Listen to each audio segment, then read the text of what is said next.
भावनिक, सामाजिक, शारीरिक, मानसिक या सगळ्या गोष्टींवर परिणाम होतो जेव्हा आपण थायरॉइडच्या मानसिकतेबद्दल बोलत होतो तेव्हा. ओके, मग अशा पेशंटला भावनिक समर्थनाची गरज भासते का आणि ती कशी असावी? नक्कीच. म्हणजे ते भावनिक समर्थन माझं तर म्हणणं आहे की प्रथम कुटुंबाकडनं येणं खूप गरजेचं आहे. कारण ती सगळ्यात जवळच्या व्यक्ती असतात त्यांच्या जवळच्या, आणि तिथूनच जो आपण म्हणतो ना दुर्लक्षित राहते ती व्यक्ती नेहमी, की तिच्याकडे म्हणजे ती कुणाला, एक तर तिला स्वतःला कळत नसतं की आपल्याला काय होतं आहे, आणि तिला कळत नाही मग ती काय सांगणार आहे. तिची फक्त चिडचिड दिसते, तिथे फक्त मूड स्विंग दिसतात, ते थकवा दिसतोय, किंवा ही नुसती झोपलेलीच असते, ही पहिल्यासारखे काम करत नाही आहे, एवढंच फक्त दिसतं. पण हे ती का करती आहे याची कारणं कुटुंबाने समजून घेणं गरजेचं आहे. आणि दुसरं मी त्या व्यक्तीच्या बाबतीत पण म्हणेल की आपल्या इथे महिलांचं कसं आहे ना, की त्यांना पण स्वतःला कळत नाही आणि नाही म्हणणं हे जमत नाही.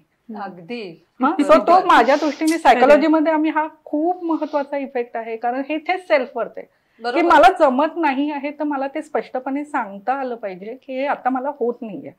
आणि स्वतःला दोषी समजणं की माझ्याकडनं आता मुलांचं नीट होत नाहीये, मी पहिल्यासारखंच घरातल्या सगळ्या वस्तू करत नाहीये किंवा गोष्टी करत नाहीये, तर तो गिल्टमध्ये ते अजून डिस्टर्ब होत राहतात.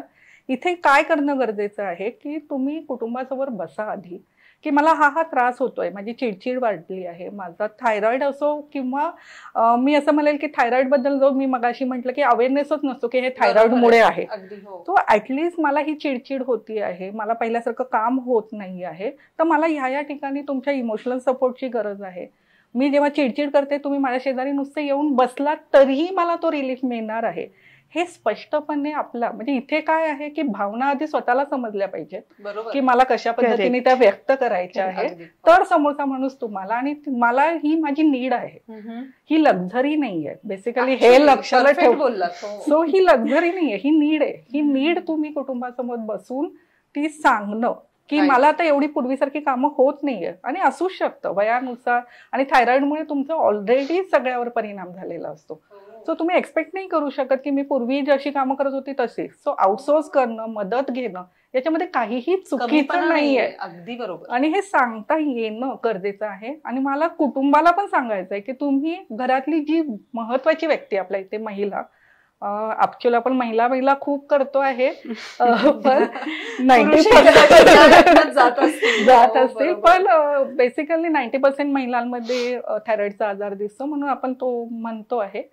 पण हे ती महत्वाची व्यक्ती आहे, आणि ती जर तुम्हाला दिसते ती डिस्टर्ब आहे तर तुम्ही काळजीने ती केअर घेणं गरजेचं आहे, तिला विचारणं गरजेचं आहे. नुसतं म्हणजे आपण पुढे जेव्हा या मानसिक आरोग्याबद्दल बोलू त्यावेळेला काही उपाय आहेतच ज्याच्यावर आपण बोलू, तर ते घरच्यांनी पण सपोर्ट दिले तर ती ते उपाय छान पद्धतीने करू शकेल. किती छान सांगितलं डॉक्टर तुम्ही की बोलणं गरजेचं आहे, संवाद, घरातला संवाद किती गरजेचा आहे. एखाद्या म्हणजे जे कोणी स्त्री पुरुष या फेज मधनं जात असतील त्यावेळेस संवाद अत्यंत गरजेचा आहे. खूप छान मुद्दा, आणि त्यासाठी आधीच थँक्यू. इथं आता महिलांबद्दल मॅडम म्हणाल्या की पुरुषही त्याच ह्याच्यातून जात असतात, पण पुरुषांच्या बाबतीत अजून एक थोडीशी कोंडी असते की ते महिला ऍटलिस्ट रडून म्हणा किंवा चिडून त्यात थोडासा भावना व्यक्त करण्याचं त्यांच्याकडे एक साधन आहे.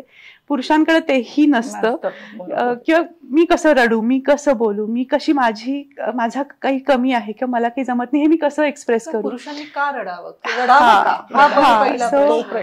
तेव्हा बोलणं हे दोघांच्याही बाबतीत फार महत्वाचं आहे. मॅडम हे जो मुद्दा सांगितला की व्यक्त होणं, आणि त्याच्याही आधी मला असं वाटतं आपल्याला काय हवं आहे हे समजणं.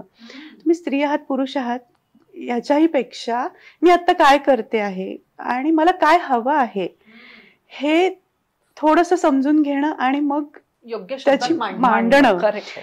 थायरॉइड मध्ये कन्फ्युजन असतं, सो थोडासा हा प्रॉब्लेम येतो आणि त्यासाठीच मग काउन्सिलिंगची थोडीशी गरज लागू शकते. बरोबर. डॉक्टर चंद्रश्री, तुमच्यासाठी मला हे विचारायचंय तुम्हाला की मानसिक आरोग्य आणि झोपेचा काही संबंध आहे का? अगदीच आहे, कारण थायरॉइड मध्ये इन्सोमनिया हे लक्षण दोनही प्रकारच्या थायरॉइड मध्ये दिसतंच. झोप नीट न लागणं, झोप डिस्टर्ब असणं, कारण एकतर मानसिक त्याचा आपण जो विचार करतो आहोत. सो जेव्हा थायरॉइडचे हार्मोन डिस्टर्ब होतात पेशंट ओव्हर थिंकिंगमध्ये जातो, आणि मोस्टली निगेटिव्ह ओव्हर थिंकिंगमध्ये जातो. म्हणजे बरेचदा सिच्युएशन छोटीशी असते पण त्याचा विचार इतक्या निगेटिव्ह लेवलपर्यंत जातो की तो मानसिक त्रास अजूनही वाढतो. आणि पर्टिक्युलरली दिवसभर आपण कामात असतो, आपल्याला वेळ नसतो, पण रात्रीच्या वेळेला हे सगळे विचार यायला लागतात आणि बरेचदा आपण त्या व्हाय मध्ये अडकतो की मीच का, की ज्या काही गोष्टी होत आहेत, मग थायरॉइड मलाच का झाला, माझ्याच गोळ्या का वाढतायत, माझंच का प्रमोशन होत नाहीये, व्हॉट एव्हर, मग तो कुठलाही का असो, हा व्हॉट एव्हर जे काही आहे ते, किंवा मी सगळ्यांशी चांगलं वागते, माझ्याशी सगळे वाईट का वागतायत, हे कॉमन आहे. सो ह्या व्हाय अशा सारख्या निगेटिव्ह थिंकिंग मध्ये पेशंट जातो आणि रात्रीच्या वेळेत ह्या भावना थोड्या जास्त तीव्र होतात, शांतता असते आणि ते विचार, त्या भावना सगळ्या एकत्रित आल्या जातात. प्लस थायरॉइडमध्ये एक तर डायजेशन डिस्टर्ब असतं, त्यामुळं सुद्धा तो परिणाम, शारीरिक परिणाम पण दिसत असतो झोपेवरती. आणि मग एक तर झोप न लागणं किंवा उशिरा लागणं किंवा डिस्टर्ब असणं, झोप लागतीये पण सतत जाग येते, दचकून उठतोय आपण आणि मग पुन्हा झोप लागत नाहीये, अशा प्रकारच्या समस्या थायरॉइडच्या पेशंटना नक्कीच होऊ शकतात. ह्याचे एक्झॅक्टली वेगळे परिणाम काही दिसतात का? म्हणजे हे रेग्युलर आहे. हो हो हो. पण वेगळे परिणाम काय? एकदम TSH हाय होतात? हा, शेवटी झोप तुमची डिस्टर्ब आहे तर तुमचं वजन वाढणार आहे, वजन वाढलं की तुमचे थायरॉइड लेवल्स, TSH पर्टिक्युलरली वाढणार आहे आणि ऍसिडिटी वाढणार आहे, आणि ऍसिडिटी पुन्हा बाकी सगळ्याच आजारांचं मूळ कारण आहे. सो झोप हा एक अतिशय महत्वाचा फॅक्टर आहे. जर तुम्हाला फॉरएव्हर हेल्दी राहायचंय, फक्त थायरॉइडच नाही, कुठल्याच डिसऑर्डर मध्ये जायचं नाहीये, तर 7 ते 8 तासाची शांत झोप मिळणं हे फार आवश्यक आहे.